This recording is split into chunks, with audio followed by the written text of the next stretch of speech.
तो ये तुमने वर्कशीट अभी कर ली होगी, ठीक है, खुद से तुमने ट्राई कर ली होगी। अब हम जरा इसे एक एक करके डिस्कस करेंगे, ठीक है। और हर क्वेश्चन के अंदर मैंने कोशिश करा है कि कुछ ऐसे सवाल डाले जाएं जिससे थोड़ा सा कंसेप्चुअल क्लैरिटी आ सके, ठीक है। देखेंगे सबसे पहले डिटर्मिनर्स की बात करते हैं। Dash honest person is respected by all, ठीक है। हम लिख रहे हैं ऑनेस्ट, जो कि स्टार्ट तो हो रहा है एच से पर साउंड आ रही है ओ की, तो इस वजह से करेक्ट आंसर होगा एन। अगले पे चलेंगे। There is dash milk left in fridge. अब सबसे पहले यहाँ पर जो नाउन है जिसकी हम बात कर रहे हैं वो क्या है? मिल्क। मुझे बताओ मिल्क काउंटेबल है या अनकाउंटेबल है? मिल्क को गिना नहीं जा सकता, तो इस वजह से जो फ्यू है वो एलिमिनेट हो गया, मैनी है वो एलिमिनेट हो गया। अब हमारे पास है लिटल और अ लिटल, और मैंने डिटर्मिनर्स जब करवाया था तो ये बताया था कि लिटल और अ लिटल के बीच में हल्का सा डिफरेंस होता है। क्या डिफरेंस होता है? अगर जो हम बात कर रहे हैं उसका कॉन्टेक्स्ट पॉजिटिव है तो हम यूज़ करते हैं अ लिटल, और अगर जो हम बात कर रहे हैं उसका कॉन्टेक्स्ट नेगेटिव है तब हम यूज़ करते हैं लिटल। सेम रूल रहता है फ्यू और अ फ्यू में, बस वो काउंटेबल चीज़ों के साथ यूज होता है। अब सेंटेंस पढ़ेंगे। There is dash milk in the fridge. बताओ पॉजिटिव बात है नेगेटिव बात है?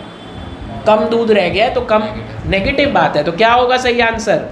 लिटल। सही आंसर होगा लिटल। आगे चलेंगे। She has dash friends in the new school and often feels lonely. बड़ा ही उदास, बड़ा ही अकेला फील करती है बेचारी, तो पॉजिटिव बात है नेगेटिव बात है? नेगेटिव बात है, तो आंसर होगा फ्यू, ठीक है। और दूसरी बात यहाँ पे मैनी क्यों घट गया? क्योंकि अगर उसके मैनी दोस्त होते तो फिर वो लोनली को फील करती, गवार थोड़ी है, ठीक है। फिर सम भी उसी वजह से गलत हो गया, ठीक है। I bought dash books from the fair. अब यहाँ पे बुक्स जो है वो काउंटेबल है, क्या है? काउंटेबल है, तो इस वजह से मच तो पहले ही गलत हो गया और लिटल भी पहले ही हट गया, ठीक है। तो आंसर होगा मैनी, ठीक है। आगे चलेंगे। She is the best among the girls in the group, ठीक है, among the girls in the group. आगे चलेंगे। Dash of the two option seems practical. अब जरा यहाँ पे फिर से ध्यान देंगे, यहाँ पे फिर से ध्यान देंगे। यहाँ पर जो, अच्छा किसी ने बोथ किया है क्या?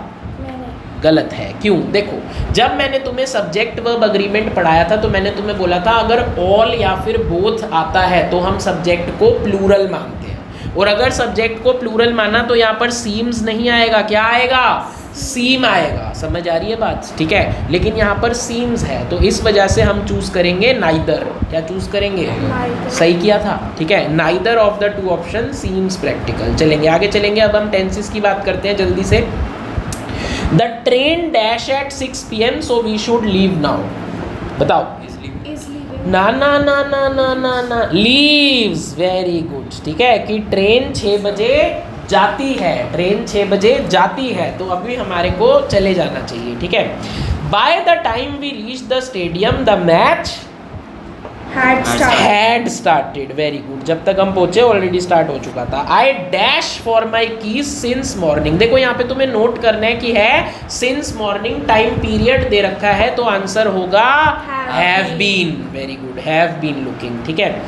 If you dash earlier, you would have caught the bus. Had left. If you had left earlier, you would have caught the bus, ठीक है। If you had left, ठीक है। अब जरा ध्यान से समझेंगे, ये जो सेंटेंस है ना, if you had left earlier, ऐसे सेंटेंसेस को हम कहते हैं कंडीशनल सेंटेंस। क्या कहते हैं? कंडीशनल सेंटेंस का क्या मतलब होता है? जहाँ पर कोई कंडीशन लगी हुई हो कि अगर तूने मेरी बात मानी होती तो तू पास हो जाता। बात समझ में आ रही है क्या? कि if I had listened to my father, I would have been in a different place.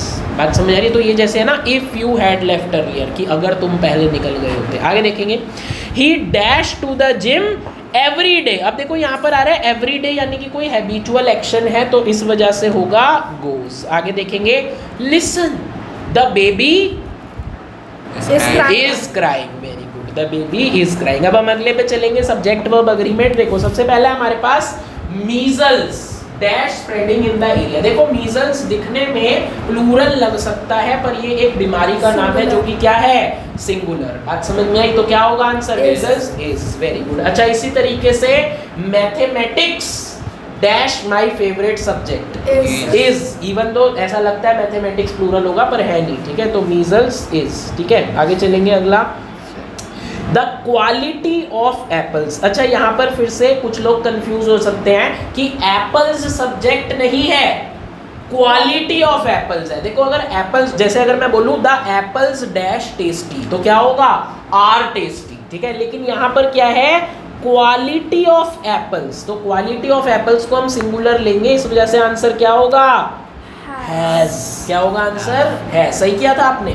आगे चलेंगे, आइदर द स्टूडेंट्स और द टीचर डैश रिस्पॉन्सिबल। रुको रुको, आइदर और में अगर तुम्हें याद हो, आइदर और में अगर तुम्हें याद हो तो मैंने तुम्हारे को सब्जेक्ट वर्ब एग्रीमेंट कराते हुए रूल बताया था कि आइदर के बाद हमारा आता है सब्जेक्ट नंबर 1। कौन आता है, सब्जेक्ट नंबर 1, और के बाद आता है सब्जेक्ट नंबर 2।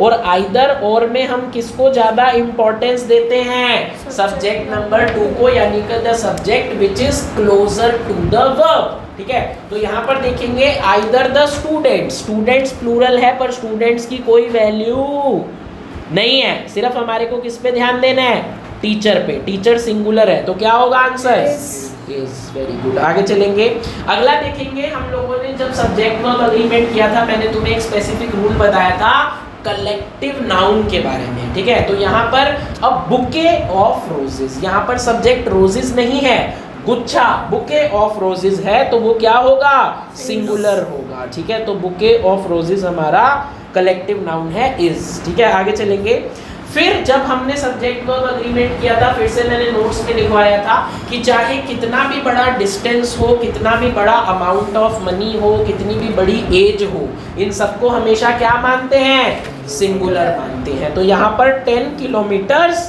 इज, क्योंकि 10 किलोमीटर्स को हम सिंगुलर लेंगे, ये एक डिस्टेंस है। आगे देखेंगे, फिर से जब हमने सब्जेक्ट वर्ब एग्रीमेंट किया था, मैंने नोट्स में तुम्हारे को कलेक्टिव नाउन के बारे में जब बताया था, तो द कमेटी, अब कमेटी के अंदर 100 मेंबर्स भी हो सकते हैं, बिल्कुल हो सकते हैं, पर तब भी कमेटी को हम क्या मान के चलेंगे, सिंगुलर। तो क्या होगा answer, the committee is divided. बात समझ आ रही है। आगे चलेंगे फटाफट से, मोडाल्स फिर से याद करेंगे, मोडाल्स हमने बड़े डिटेल में डिस्कस किए थे क्लास में। You dash wear a helmet while riding a bike, it's the law. और मैंने तुम्हें नोट्स में ही लिखवाया था, अगर लॉ की कभी बात आती है, कोई कंपल्शन की, कोई ऑब्लिगेशन की बात आती है, तो हम किसका इस्तेमाल करते हैं, मस्ट का इस्तेमाल करते हैं, ठीक है। Dash I borrow your pen for a moment, यहाँ पर एक पोलाइट रिक्वेस्ट करी जा रही है और हमारे को चारों ऑप्शन में से सबसे पोलाइट नजर आ रहा है मे। आगे चलेंगे, she dash solve the puzzle when she was 5। यहाँ पर फिर से ध्यान देंगे, व्हेन शी वाज 5 मैंने तुम्हें क्लास नोट्स में लिखवाया है कैन और कुड के बीच में टेबल बनवा के, कि कैन बात करता है प्रेजेंट एबिलिटी के बारे में और कुड बात करता है पास्ट एबिलिटी के बारे में। तो इस सेंटेंस को देखो, she dash solve the puzzle when could, very good, वो कर पाती थी जब 5 साल की थी, ठीक है। तो आंसर होगा कुड। आगे चलेंगे, वी डैश लीव नाउ और we will miss the flight. यहाँ पर जब हमने शुड, मस्ट और ought to के बीच में डिफरेंस लिखा था अपनी नोटबुक में, तो मैंने तुम्हें बताया था ought to हम ऐसी चीजों के लिए इस्तेमाल करते हैं जो कि 99% लोग अग्री ही करेंगे। अब इस सेंटेंस को जरा पढ़ो, इसमें लिखा है कि हमें अभी निकलना चाहिए वरना हम अपनी फ्लाइट को मिस कर देंगे। अगर कोई लेट हो रहा है, उसकी फ्लाइट है, तो कोई ऐसा इंसान होगा जो कहेगा ना जाओ, तुसी ना जाओ, सब यही कहेंगे ना, जा भाई मिस हो जाएगी, पता नहीं कितने पैसे की करवा रखी है। तो यहाँ पर आंसर होगा ought to। क्या आंसर होगा, ought to। वैसे भी और कुछ सूट नहीं बैठ रहा, we could leave now, might leave now, ठीक है। If you have a fever you dash see a doctor, should see a doctor, क्योंकि बाकी सब नॉट वाले हैं तो ये गवारों वाली बात होगी, बीमार है तो दिखाना ही चाहिए। Visitors dash smoke inside the museum, अब ये फिर से एक लॉ है, ठीक है, एक प्रोहिबिशन है, ठीक है। तो क्या होगा, कुड नॉट नहीं, मस्ट नॉट। क्या होगा आंसर, ऐसा नहीं है कि स्मोक कर नहीं सकते, करने को तो बीड़ी जला के आप भोपड़े हो जाओ म्यूजियम में, पर करना नहीं है। अरे बात समझ आ रही है, रूल है। आगे चलेंगे, जंबल सेंटेंसेस देखेंगे, बड़े ही आसान से हैं। To the repaired mechanic car the, चलो इसमें पहले वाला ही मुझे दिख रहा है, the mechanic repaired the car, ठीक है काफी इजी। अगले वाले पे चल रहे हैं, rarely we Sundays on go out, क्या होगा? फिर से इसका भी ए पार्ट ही लग रहा है, we rarely go out on Sundays, ठीक है। अगला वाला देखेंगे, has since lived 2015 she here, इसमें तो ए पार्ट ही होना पड़ेगा क्योंकि देखो अगले वाला सेंटेंस जो है या अगले जो सेंटेंसेस है, शी हैज़ बीन, ये लिव्ड ये तो गलत हो गया, शी हैड लिव्ड हेयर, ठीक है, ये तो वोकैबुलरी दे ही नहीं रखी, ठीक है, शी लिव्ड हेयर, ठीक है, तो ए पार्ट होगा। अगले पे चलेंगे, so was that tired he slept immediately, he was so, इसका भी ए पार्ट ही होगा, तो ये तो back to back A part ही हो गए, which is not a good thing. आगे चलेंगे, क्लोज टेस्ट में देखेंगे। क्लोज टेस्ट का मतलब मैंने तुम्हें पहले भी समझाया था, क्या होता है कि हमारे को एक बड़ा सा पैसेज दे रखा होता है और उस पैसेज के अंदर बड़े सारे ब्लैंक्स होते हैं और हर ब्लैंक के लिए हमारे पास 3 to 4 ऑप्शंस होते हैं, ठीक है। फटाफट देखेंगे, every morning the school bell dash at 7:45 है। अब देखो यहाँ पर हमारे पास एक चीज है, एवरी मॉर्निंग, सबसे पहली चीज हमें नजर आ रही है एवरी मॉर्निंग, ठीक है। एवरी मॉर्निंग का मतलब है कोई हैबिचुअल एक्शन है, तो आंसर क्या होगा? रिंग्स, ठीक है। आगे चलेंगे, students dash in the courtyard while the teacher, ठीक है। अब यहाँ पर हमारे पास सब्जेक्ट है स्टूडेंट, सिंगुलर है प्लूरल है? प्लूरल है ना, मोर देन वन है ना स्टूडेंट्स, ठीक है। तो मैंने तुम्हारे को सब्जेक्ट वर्ब एग्रीमेंट में बताया था कि जब हमारा सब्जेक्ट प्लूरल होता है तो हम वर्ब को एज इट इज छोड़ देते हैं उसकी इंफिनिटिव फॉर्म में। तो देखेंगे, स्टूडेंट्स असेंबल, क्या होगा answer? Assemble in the courtyard while the teacher. अब अगला सब्जेक्ट है हमारे पास टीचर, टीचर सिंगुलर है, ठीक है। तो सिंगुलर के पीछे हम वर्ब के साथ एस या फिर यस लगा देते हैं, तो आंसर क्या होगा? लीड्स, वेरी गुड, ठीक है। There is dash time before classes begin, बताओ।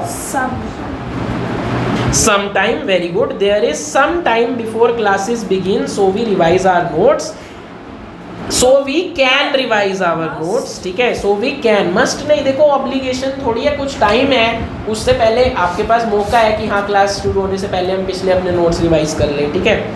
Anyone who arrives late has to report to the office. आगे चलेंगे, एरर करेक्शन, बड़े ही अच्छे सवाल एक एक करके देखेंगे और इसमें हमारे को काफ़ी सारे रूल्स भी रिवाइज करने को मिलेंगे। देखेंगे जरा, सबसे पहला क्वेश्चन है हमारे पास 35th क्वेश्चन, देखेंगे जल्दी से। Each of the players are ready. सबसे पहले मैं तुम्हारे को रूल रिवाइज करवा दूं, मैंने तुम्हें पहले जब बताया था, जब हमने सब्जेक्ट वर्ब एग्रीमेंट किया था, जब भी ईच, एवरी, एवरीवन ये सब वर्ड्स आते हैं तो हम सब्जेक्ट को मान के चलते हैं क्या? सिंगुलर। क्या मान के चलते हैं? सिंगुलर, ठीक है। तो सबसे पहला देखेंगे, each of the players are ready. भाई जब से सिंगुलर माना है तो आर तो आ ही नहीं सकता, ये गलत हो गया। अगला, each of the players is ready, मुझे ये बिल्कुल ठीक लग रहा है, क्यों? बिल्कुल ठीक तो है, क्या प्रॉब्लम है? आगे देखेंगे, each of the player is ready, ये गलत है क्योंकि जब प्लेयर्स, ईच ऑफ, देखो ईच का मतलब क्या होता है, जैसे अगर मैं बोलूं कि हर एक player, each of the player, बड़े सारे प्लेयर्स होंगे ना, उसी में से तो मैं कह रहा हूं ईच ऑफ द प्लेयर्स, अरे चमका, ठीक है। चलो, तो इस वजह से प्लेयर नहीं, प्लेयर्स, ठीक है। आगे चलेंगे, each of player is ready, ये भी गलत है, तो बी पार्ट हमारा सही आंसर होगा। आगे देखेंगे अगले वाला क्वेश्चन, इसमें हम लोग बात करेंगे सबसे पहले तो चारों में हमारा जो सब्जेक्ट है वो है शी प्लूरल है या सिंगुलर है? सिंगुलर है। सबसे पहली बात तो हमें ये समझनी है कि शी हमारा सिंगुलर है, तो अगर शी सिंगुलर है तो उसके साथ डू की कौन सी फॉर्म लगेगी? डू या डस, ठीक है। तो यहाँ पे सबसे पहले तो बी पार्ट हमारा एलिमिनेट हो गया, शी डू नॉट नो तो हो ही नहीं सकता। आगे चलेंगे, शी डज नॉट नोज। जरा ध्यान देना, जब भी हमारा डू वर्ब के साथ, जब भी डू के साथ कोई दूसरा वर्ब आता है तो जो सेकंड वर्ब होता है उसको हम अनकॉन्जुगेटेड रखते हैं। अनकॉन्जुगेटेड मतलब आई डिड नॉट, न्यू नहीं, नो। बात समझ आ रही है? तो बिल्कुल उसी तरीके से शी डज नॉट नोज, ये भी गलत हो गया, ठीक है। शी डज नॉट नो, तो सी पार्ट हमारा सही है, ठीक है, और डी तो है ही गलत, she not know the answer. आगे चलेंगे, अगला 37th क्वेश्चन देखेंगे, जिसमें हमारे को नाइदर नॉर का रूल देखने को मिल रहा है। कौन सा रूल देखने को मिल रहा है? नाइदर नॉर, जो कि फिर से आइदर और वाले रूल को फॉलो करता है कि जो पीछे वाला सब्जेक्ट है, यानी कि जो सब्जेक्ट नंबर 2 है, उसके अकॉर्डिंग हम वर्ब को डिसाइड करते हैं कि सिंगुलर होगा या प्लूरल होगा। ठीक है, तो सब्जेक्ट नंबर 2 यानी कि subject which is closer to the verb is more important. देखेंगे neither Ravi nor his friends, तो यहाँ पे हमें फोकस किस पे करना है? हिज फ्रेंड्स पे। रवि की कोई वैल्यू नहीं है। ठीक है, तो हिज फ्रेंड्स के साथ इस तो गलत हो गया। अगला फिर neither Ravi nor his friends are going, बिल्कुल ठीक लग रहा है मुझे ये वाला। ठीक है, आगे देखते हैं। नाइदर रवि नो, ये भी गलत है। वर्गोज फिर देखेंगे नोर है, ये भी गलत है। तो बी पार्ट इसका आंसर हो गया। ठीक है, 38th वाले पे चलेंगे। He suggested that we should to leave early, ये जो टू आ गया ना, इसने सारा गड़बड़ कर दिया, पहला एलिमिनेट हो गया। He suggested that we leave early, ये मुझे ठीक लग रहा है, अभी तक ये ठीक लग रहा है। आगे देखते हैं। He suggested that we leaving early, ये जो लीविंग आ गया ना, ये गड़बड़ कर गया। He suggested that we should left early, ये जो लेफ्ट आ गया ना, ये गड़बड़ कर गया। लीव होता तो ठीक है, तो बी पार्ट हमारा सही आंसर है। अगला वाला देखेंगे, बड़ा ही अच्छा सवाल, जरा अपना कान नाक गला खोल के सुनना। देखेंगे जरा, the sceneries of Kashmir are beautiful, बताओ। नहीं है? हाँ, देखो अभी हम इसको कंसीडर करेंगे क्योंकि इसमें कोई ग्रामेटिकल एरर नहीं है। ए पार्ट में कहाँ है कोई ग्रामेटिकल एरर? सीनरीज तो प्लूरल ही है, उसके साथ आ रहा है। अगला देखेंगे, the scenery of Kashmir is beautiful, ये भी एकदम ठीक है, ये भी एकदम ठीक है। सीनरी सिंगुलर है, सीनरी ऑफ कश्मीर ये हमारा सब्जेक्ट है, और इज ब्यूटीफुल ये भी एकदम ठीक है। The scenery of Kashmir are beautiful, C part तो गलत है क्योंकि सीनरी ऑफ कश्मीर जो है सिंगुलर है, उसके साथ आर नहीं आ सकता। डी पार्ट देखेंगे, sceneries of Kashmir is beautiful, ये भी गलत है क्योंकि सीनरीज ऑफ कश्मीर आ गया तो उसके साथ आर आना चाहिए। अब प्रॉब्लम क्या है? प्रॉब्लम ये है कि ए पार्ट भी सही है सब्जेक्ट वर्ब एग्रीमेंट के रूल के हिसाब से, और बी पार्ट भी सही है। तो यहाँ पर तुम्हारे को थोड़ी सी इंग्लिश की नॉलेज होनी चाहिए। क्या? कि सीनरीज जैसा कोई वर्ड ही नहीं होता, सीनरी हमेशा सिंगुलर ही होती है। बात समझ आ रही है? तो सही आंसर कौन सा होगा? B part. ठीक, क्यों होगा? क्योंकि सीनरीज हम इंग्लिश में बोलते नहीं है, हमेशा सीनरी बोलते हैं, सिंगुलर लेते हैं उसे। अरे बात समझ में आई? चमका। ठीक है, आगे चलेंगे, लास्ट क्वेश्चन करेंगे, और मुझे पूरी उम्मीद है कि ये लास्ट सवाल तुम सबने गलत ही किया होगा, पर अगर तुमने सही किया है तो बल्ले बल्ले। बताओ क्या किया है, बोलो जल्दी बोलो। और ये तुम्हारे को लर्न करना पड़ेगा, ये वाला जो है ना, बताओ जल्दी जल्दी बोलो। देखो लास्ट वाले का I prefer coffee than tea, ये गलत है। ठीक है, आई सी पार्ट देखेंगे, I prefer coffee over than tea, ये तो वैसे ही गलत है। I prefer to coffee than tea, ये भी गलत है। इसका सही आंसर है बी पार्ट, जो कि है I prefer coffee to tea, और इसको स्टार मार्क कर लो, ये काफ़ी सारे एग्जाम्स में आता है क्योंकि ये बोलने का तरीका थोड़ा सा, आई प्रेफर कॉफ़ी ज़्यादातर लोगों ने ए पार्ट किया होगा। ठीक है, क्योंकि ए पार्ट ज़्यादा नेचुरल लगता है बोलने में, पर सही आंसर है I prefer coffee to tea. तो ये याद रखना, ये अक्सर एग्जाम्स में आता है। ठीक है, तो इसी के साथ हमने अपनी पहली ये जो है वर्कशीट डिस्कस करी।